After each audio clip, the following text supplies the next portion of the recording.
எகிப்திய ஆண்ட மன்னர் டூட்டோ காமன். இவரோட பேரை கேட்டாவே எகிப்தியர்கள் எல்லாம் ஆடி போயிடுவாங்க. ஏன் அப்படின்னு நீங்க கேட்டீங்கன்னா, இவரோட மம்மியை எடுத்த போது அதுல வேலை செஞ்ச 6 ஆர்கியாலஜிஸ்ட் மட்டும் இல்லாம அந்த ப்ராஜெக்ட்ல சம்பந்தப்பட்ட எல்லாருமே இப்ப யாருமே உயிரோட இல்லைன்னு சொன்னா உங்களால நம்ப முடியுமா? ஏன்னா அந்த மம்மியை திறக்கிறதுக்கு முன்னாடியே அந்த மம்மி மேல இதை திறக்காதீங்க, இது சாபம் அப்படிங்கிற மாதிரி சொல்லப்பட்டிருந்துச்சு.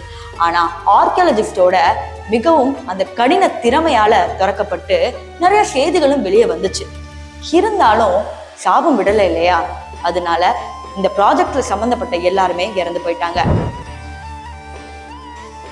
கடைசி ஆர்கியாலஜிஸ்ட், கடைசி உயிர் அவர் கூட இருந்தப்ப எழுதின லெட்டர் தான் இப்போ உங்ககிட்ட காமிக்க போறேன். இந்த மம்மிய தெரியாம திறந்துட்டேன், என் வாழ்க்கையில பண்ண பெரிய தப்பு இந்த மம்மிய ஆராய்ச்சி பண்ணதுதான் அப்படின்னு எழுதி வச்சுட்டு இறந்து போயிருக்காரு.